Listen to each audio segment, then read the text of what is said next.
لو أنزلنا هذا القرآن على جبل لرأيته خاشعا متصدعا من خشية الله وتلك الأمثال نضربها للناس لعلهم يتفكرون. الحمد لله والصلاة والسلام على رسول الله وعلى آله وصحبه ومن والاه. السلام عليكم ورحمة الله. برزان خوش حال لواني سياسة وتسلوان كان تفسير القرآن بيروز بيم وخزمتان وما بس رزامندي خواي قولي وهيوادان مئوي آزي سودي لور بقرن. أعوذ بالله من الشيطان الرجيم. بسم الله الرحمن الرحيم. ألم تر إلى الذين يزكون أنفسهم بل الله يزكي من يشاء ولا يظلمون فتيلا. بل خوش يستان هر درباري زولكا خواهي قولي دفرمي سبحانه وتعالى آنابيني أوانك وتسكي نفسي خواهي عندكن مدحي خواهي عندكن أو ذا خواهي قولي بل الله يزكي من يشاء نخيروانية بلكو خواهي تسكي كسانك دكا أو يويستي لسربي ولا يظلمون فتيلة بهش ويستمع لناكره بقدر فتيلة كوادين بس لك إن شاء الله. لا سبب نزولي أو آتدا وكو مفسر كان لسبب نزولي أو آتي دواتر انظر كيف يفترون على الله الكذب وكفى بإثم مبينا. تفرمون أو دو آتا دا بزي درباري بيوانيق لزولكا كهاتنا خزمت بيغمبر صلى الله عليه وسلم من دالكانشيان هنابو وتيانيا محمد صلى الله عليه وسلم وانا قناهيان لسنة بيغمبر صلى الله عليه وسلم فرموي نخير داي قوتيان والله ما نحن إلا كهيئتهم يا مشوكو أو من دالانا بيتاوانين ما عملناه بالنهار كفر عنا بالليل هرشتيق لقناه كبروج ديكين بشو خواهي يقول لي ما خوش دبي أوي بشو ديكين بروج خواهي يقول لي ما خوش دبي إتر أو ذا وكو أويك تسكي نفس خواهي عندك كالتسندين زيقا خواهي يقول لهم أنا باس كرديا لو أنا كاتك ولا سورة البقرة خواهي يقول لهم أنا جيرتوك وادان نقول لن تمسنا النار إلا أياما معدودة سنروجك إما أقر بسينا ناو أقري سنروجك وكل يوم دري باس معك حفظ روج ياخذ سنروج ياخذ وكخواي يقول لهم أن دجيريته لسورة الأعراف دفن يأخذون عرض هذا الأدنى ويقولون سيغفر لنا كواتب برد باقوريني دين أو عرض خوش بابن خوش يكاين دنيا وردقرن مقابل بويا كواديني خواد قورن أو زدشنا خوالي ما خوش دبي وهر هذا الباري جولكو ديانا كان خواي يقول لهم أن دجيرته لسورة المائدة كوادان نقول نحن أبناء الله وأحباؤه تقول إيما كوري خواين والعياذ بالله خوشويستي خواين يتر بوشويات تسكي خواين دكن بلام راستا ألم تر إلى الذين يزكون أنفسهم ديار وكوتمان كاتك وسبب نزول آتك باز ذكر معنى أونية كواتايبة بأوان العبرة بعموم اللفظ لا بخصوص السبب كاتوي كوالي وردجيري عمومي لفظك لسر هرشي زيبي أو زيبة بي كواتلير دا خواهي قول سبحانه وتعالى كذا فرمي ألم ترى إلا الذين يزكون أنفسهم باسي جولكي نكردية برام لسبب نزولكان كباسي وعندك بلي يكم زال لسر أوانه أو زاد دواترش هر كسيك كوا خوي بيتاك وباق بي لسر أوش زيبة بي هر كسيك تسكي نفسي خوي بكا ومدحي خوي بكا كواتا ألم ترى إلى الذين يزكون أنفسهم لبوت تعجيبة براستي زي قاي سر صرمان مشهد نكده لبو كساني كوا تسكي نفسي خوي عندكن تسكي نفسي خوي عندكن خويان بباق نيشان ددن مدحي خوي عندكن إيما واين براستي وصفتك صفتي أهل إسلام وأهل إيمان نية بلكو أهل إسلام وأهل إيمان داري راستقين أو كسيك وخوي بيه مقصرة يعني بتسمى تحي خود دكي أصلا أو صفة تاكاني كتيش الدايا أو فضل خوايا شكراني لسر بك نجمة حي خوت بيبكي من نتي بيبكي والعياذ بالله لسر خوا والعياذ بالله لسر بيغمبر صلى الله عليه وسلم لسر إيمان دارا نا كواتا مدح كردني خود تسكية كردني خود أو صفتش إيمان دارانا نية لويا وكزانان كبازنا مسألة تسكية دا كان درندو تسكية لقرآن فيروس هي تسكيك ممدوحة تسكيك مذمومة تسكية ممدوح واتا زيقاي اويك ومدحي بكري أو تسكية لقرآن فيروس هي کەوا مەمدوحە ئەوەیە کەوا هەوڵ بدەی خۆت پاک بکەوە لە گوناه و تاوانەکان بە عەمەلی واتە ئەو تاعەت و کردەوە چاکانە ئەنجام بدەیت کە لە نەتیجەدا دەبیتە مای تەزکیەی نەفست پاچی بکەوە. طبعا تەزکیە ئەو تەزکیەکەوە مەطلوبە و هەموو ئینسانەکان پێویستە هەوڵی لۆ بدەن ئەسڵەن خوایە بڕیاری لەسەر دەدا. بل الله يزكي من يشاء وخواي گەورە سوبحانه وتعالى لێرە و لە جێگای دیکەش دەفەرمی خوایە تەزکیەی کەسانێک دەکات سوبحانه وتعالى و پاچیان دەکاتەوە و مۆفەقیان دەکاتن لە بۆی کەوا کردەوەی چاک بکەن تاوەکو لە نەتیجەدا پاک ببنەوە.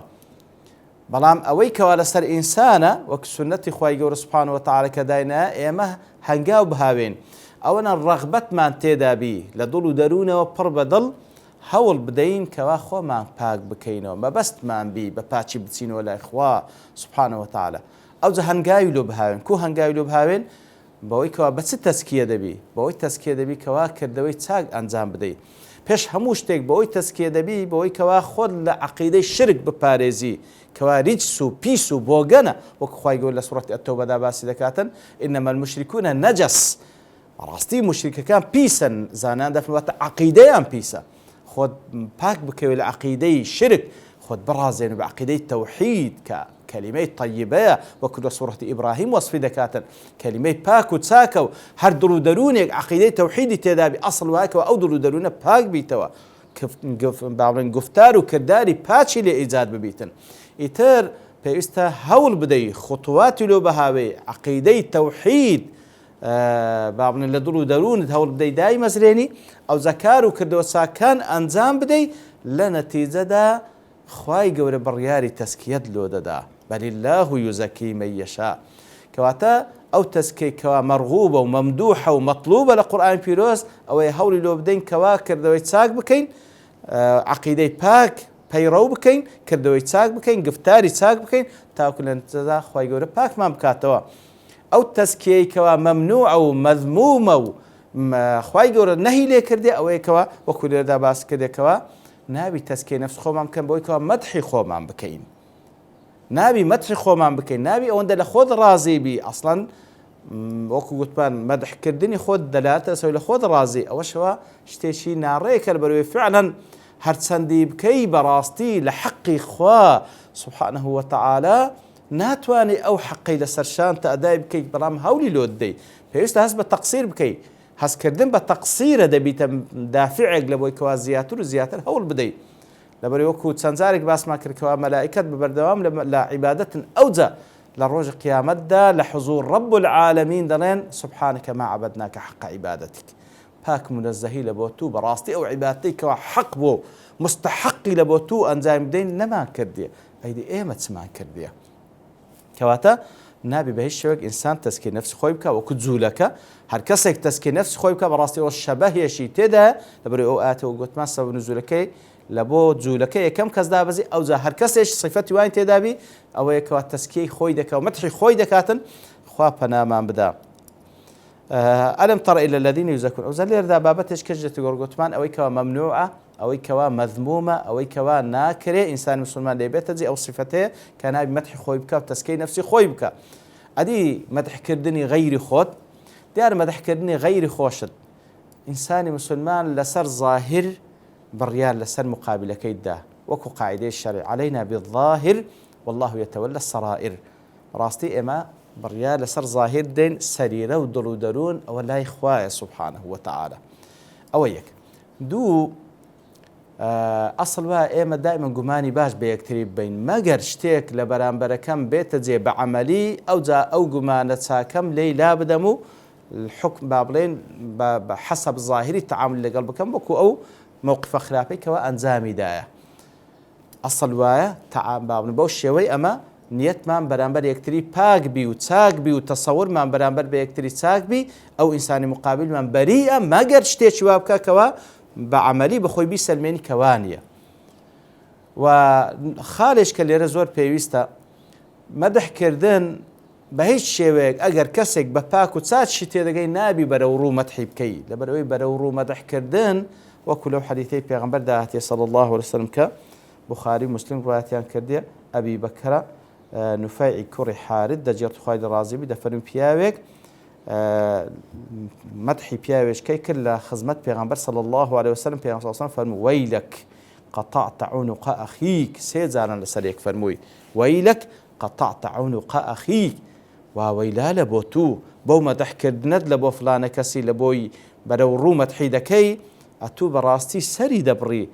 مەقسەد چییە لێر سەر دەبڕوە ئەتەوای لێ دەکەیتەوە بەخۆشی هەڵبخەڵەتێ بەخۆی وای لێ دێتن کەوا فعلا اعتماد لەسەر قسەکەی تو ئەو هەندە پاکە و چاکە واز لەکردەوەی چاک دەینی ثم قال من كان منكم مادحا أخاه لا محالة أجر هل يقلنجو مدحي براتش خوي كركوا لا محالة هل بيتاق بكوا مدحي بكاتن فليقل بابله أحسب فلانا والله حسيبه أمن واتي دقم بلام خوازي تبدي ناسي أمن واتي دقم كباشا ولا أزكي على الله أحدا أم تسكيناكم لسرخوا والعياذ بالله شاهدين هذا من أبو سبحانه وتعالى أحسبه كذا وكذا إن كان يعلم ذلك منه فأتا لێرەدا بەڕاستی بەو شێوەیە یعنی بەرەو ڕوو پێویستە زۆر ئاگادار مەگەر وەکو زانان دەفەرمون کەسێک کەوا زۆر لێی تەئمین بی لەوەی بە قسەی خەڵکی هەڵناخەڵەتێ لە بۆ تەشجیعی بکەی کاکە وەڵایی فلانە کارت کە کردت شتێکی چاک بوو بەردەوام بە لەسەری وە شکری خوا بکە کەوا مۆفەقی کردی کاتە بەو شێوەی ڕێی تێدەچی بەڵام ئەگەر بزانی ئەسڵ وایە کەوا بەڕاستی بەرەو ڕوو مەدحکردن ئەو ئینسانە پێی هەڵدەخەڵەتێ پێی هەڵدەخەڵەتێ و لە خۆ بایی دەبیتە مای ئەوی کەوا خۆی لەبیر بچی ئەسڵ وایە ئەو شتە نەکەی و ئەسڵ وایە کەسێک کەوا بەرەو ڕوو مەدحی کردی نەهی لێ بکەی وەکو لە حەدیثی تر هاتیە ئەحثوا التراب في وجوه المداحين ئەوەی کەوا زۆر مەدحی کردی چەنگە خۆڵێک هەڵگرە و بەدمساوی دابکە چەنگە خۆڵێک هەڵکرا و کەواتە خۆلی بەبیر بینەوە بزانێ کەمە لە خۆڵ دروستکرێن بەچینە یعنی و ئەسڵ وایە بەرەو ڕوو مەدحەکە نەبی ئەگەر مەدحەکە بەرەو ڕووش بی بەو شێوەی بیکەوەکو تەشجیع بینە وەک لە خۆ بایی بی ئەو کەسە و هەروە لە خاڵش ئەگەر ئەو کەسە لەوێ نەبوو باشتر وایە لای کەسانێکی دیکەکەوە تاوەکو سیقەی لۆ دروست بیتن ئەو خەڵکە بەرامبەر بە فلانە کەس بە چاکە باسی بکەی یاخود پرسیارت لێکرایە و داوای ئیستیشارەت لێکرایە لە بۆ بابەتێک ئایا فلانە کەس کوی دەناسی بە چاکە باسی بکە کەواتە لەو حاڵەتانە ئینسان پێویستە ئاگادار بی لە بۆ مەدحی نەفس خۆت بە هیچ شێوەیەک جائز نییە بەڵام لە بۆ حاڵەتی مقابل بەو شێوەیە مەگەر وەکو زانایان لە حاڵەتێکی تایبەتیش باز دەکەن کە دەکرێت لە جێگایەک ئەتوو نادناسن ئیتیهامە دەکەن بە شتێک دەکرێت ئەتوو هەندێک صیفاتی ڕاستەقینەی خۆت باز بکەی بەڵام ئاگار لە دڵ و دەروونش بەکو فەزلی خوا باز بکەی لەسەر نەک وەکو مەدحی نەفسی خۆت دەکرێت خۆتیان پێ بناسێنی بەڵام دیسانی زۆر ئاگاداری نیەتی خۆت بە هەڵ نەخەڵەتەی بەو مەدحی یاخود هەڵ نەخەڵەتەی وا تێ بگەیەوە لە چاچی خۆتە هونەری خۆت وەکو فەزلی خوای گەورە بژێڕەوە تاوەکو مقابل بدناسی بەڵێ کەواتە بەل الله یوزەکی من یەشا لێرەدا بەل لە بۆ وەکو گوتمان لە بۆ ئیبطالی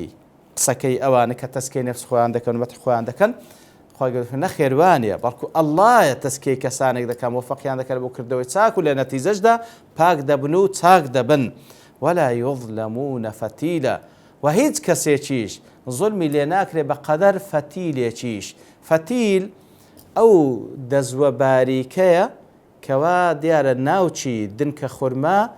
خرما ناوككي ديار خطيچي لسر پشتي هيا لناو او خطي تعلمويچي زور باریک هەیە لەو پەردەی کەوا لەسەریتی فتیل ئەو تاڵەمووەیە خوای گەورە بەقەدەر ئەو هەندە زوڵم ناکە ئەسڵەن خوای گەورە وما ربك بظلام للعبيد زوڵم ئیشی ئەو نییە سبحانه وتعالى بەڵکو ئەو پەڕی عەدالەتیە لەگەڵ بەندەکانی تەعاملی بخوای گەورە لەگەڵ بەندەکانی وەکو چەند جارێک باسمان کرد لە بەینی عەدل و فەضلە خوای گەورە سبحانه وتعالى لەگەڵ ئیمانداران بە فەضل دەکات بە چەندین قات پاداشیان داتەوە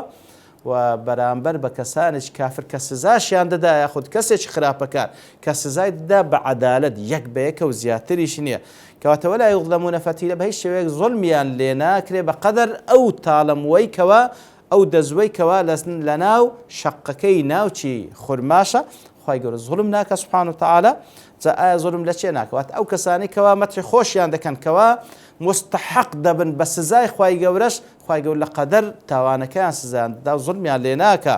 و ئەوەی کە خوای گەورە سبحانه وتعالى تەزکیەیان دەکا بە کردەوەی چاک موفەقیان دەکات بۆ کردەوەی چاک کەوا شایەنی ئەوەنە موفەقیان بکەن بەرەوەی خوای گەورە دەفەرمێ من یەشاء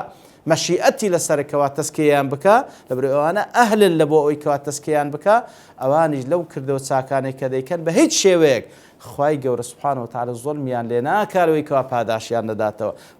بە قاعدەیەکی عامیش خوای گەورە زوڵم لە هیچ کەسێک ناکە ئەگەر بەقەدر فەتیلێکی بێ. انظر كيف يفترون على الله الكذب وكفى به إثما مبينا. تمشاك لكل من يتأتى منه الرؤية وكذا رزانا دفن كواتب پیغمبر صلى الله عليه وسلم كم كسا مخاطبة بقرآن بيروز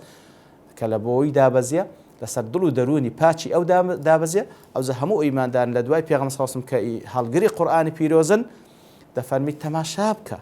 تماشان بك جيغاي سر سرمانة كيف يفترون على الله الكذب بتشويق افتراي درودك لسر خوا سبحانه وتعالى وكفى به إثما مبينا افتراكرني دروج لسر خوا سبحانه وتعالى كافية لبويكوا گناهك زور آشكرابي كات گناهك شاراونية گناهك زور آشكرايا كسك افتراي دروبك لسر خوا سبحانه وتعالى دیار افتراکردنی درۆ لەسەر خوای گەورە سوبحانەهو وتعالە یەک لە شێوازەکانی ئەوەیە کەوا کەسێک مەدحی خۆی بکە بە شتێکەوە تێیدانی ئیفترایە لەسەر خوا والعیاذ بالله وەکو جوولەکان کە دەیان کردو هاوشێوەی ئەوانش کەوا هەر کەسێک بیکە ئەوجا قسەکردن لەسەر ذاتی خوا بە بێعیلم بەڕاستی ئیفترایە لەسەر خوا سوبحانەهو وتعالە قسەکردن لەسەر دینی خوا بە بێعیلم لەسەر شەریعەتی خوا بە بێعیلم درۆیە لەسەر خوا سوبحانەهو وتعالە و هەروەها یەکە لەو گوناهانەی کەوا کەفا به ئیثما مبینە کافیە لەبۆی کەوا گوناهێکی هەندە گەورەیە هەندە ئاشکرایە کەوا لە هیچ کەسێک بزر نییە لە خوای گەورە دەپاڕینەوە لە دینی خوا شارەزابین لە ذاتی خوا شارەزابین لە پێغەمبەرەکەی شارەزابین صلی الله علیه وسلم لە قورئان و سونە شارەزابین ئەوجا قسەی لەسەر بکەین تاوكو باريزراو بين دور بين لو كساني كوادرو للسرخوا هل دبستن والعياذ بالله وصلى الله وسلم على نبينا محمد وعلى آله وصحبه أجمعين وآخر دعوانا أن الحمد لله رب العالمين. لو أنزلنا هذا القرآن على جبل لرأيته خاشعا متصدعا من خشية الله وتلك الأمثال نضربها للناس لعلهم يتفكرون.